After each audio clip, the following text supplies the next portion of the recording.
When you think of high-powered attorneys, you probably picture sharp suits, expensive cars, and maybe a little harmless posturing in the courtroom. What you probably don't imagine is an attorney laundering hundreds of millions of dollars for one of the world's largest cryptocurrency scams.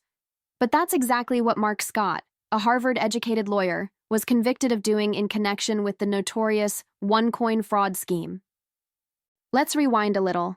OneCoin was a supposed cryptocurrency, touted as the next Bitcoin. Only, there was a small problem. It wasn't real. Founded by Ruja Ignatova, also known as the Cryptoqueen, OneCoin was a global Ponzi scheme that sucked billions of dollars out of investors worldwide. It was pure smoke and mirrors, wrapped in clever marketing and enough buzzwords to make it sound legitimate. And Mark Scott? He played a pivotal role in making sure all that dirty money got where it needed to go. Now, Scott wasn't your average scammer. He wasn't some scrappy grifter working out of his garage. No, this guy was living the high life.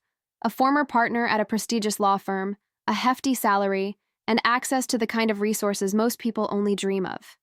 You'd think someone with that kind of resume wouldn't risk everything for a quick payday, right? Wrong.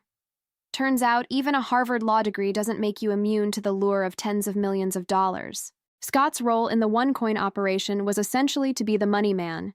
He set up a series of fake private equity investment funds, cleverly disguising them as legitimate ventures. These funds, based in places like the British Virgin Islands and the Cayman Islands, became the perfect vehicles for laundering over $400 million in stolen investor money. Think of it as the legal world's version of a shell game. Only instead of a ball and some cups, you've got bank accounts and offshore entities. But Scott didn't stop there. Oh no. He layered these funds through various accounts in Ireland and the Cayman Islands, effectively creating a money trail so complex it would make a forensic accountant weep. He even went so far as to use his charm and professional clout to convince banks and other institutions to play along, assuring them that everything was above board. Spoiler alert, it wasn't. Now, here's where things get even wilder. While Scott was busy laundering millions for OneCoin, he made sure to reward himself handsomely. He reportedly pocketed more than $50 million for his efforts. Not exactly pocket change, right? With that money, he funded a lavish lifestyle straight out of a James Bond movie. Luxury cars, high-end watches, sprawling homes. If there's a cliché for rich and guilty, Scott checked every box. But as you'd expect, this house of cards eventually came tumbling down. By 2019, the U.S. Department of Justice had their sights set on him. In court, prosecutors painted a damning picture of Scott as a central player in the OneCoin scheme, someone who used his legal expertise not to uphold the law, but to twist and exploit it for personal gain. Scott, for his part, maintained his innocence, claiming he had no idea OneCoin was a scam. According to him, he thought he was managing legitimate investments and was completely in the dark about the fraudulent nature of the operation. It's an interesting defense, but one that ultimately didn't hold up in court. In 2019, he was convicted of conspiracy to commit money laundering and bank fraud. And in 2024, he was sentenced for his crimes, though some argued the punishment didn't quite fit the scale of his misdeeds. What's fascinating about Scott's case is how it shines a spotlight on the blurred lines between legitimate business practices and outright fraud. Offshore accounts, shell companies, complex financial structures, these are tools used by law-abiding businesses and by criminals. The difference is intent. And Scott's intent, it seems, was squarely in the fraudulent category. It also raises a bigger question. How do highly educated, seemingly successful people get caught up in schemes like this? Was it greed? Ego? A belief that they were too smart to get caught? In Scott's case, maybe it was a bit of all three. Whatever his motivations, one thing is clear.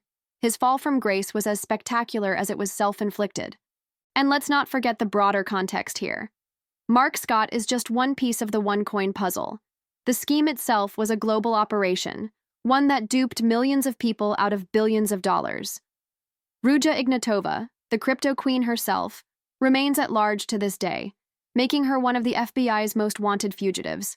The scale of the fraud is staggering, and Scott's role, while significant, is just one chapter in a much larger, much messier story.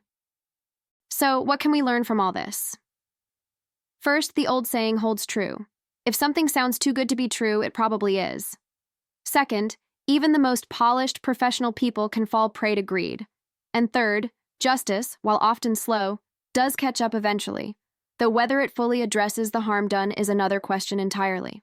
Mark Scott's story isn't just about a lawyer who went rogue. It's a cautionary tale about the seductive power of money, the lengths people will go to protect it, and the devastating ripple effects of financial fraud. It's also a reminder that even the most sophisticated schemes can unravel, one thread at a time. And as the dust settles on Scott's case, one thing is certain.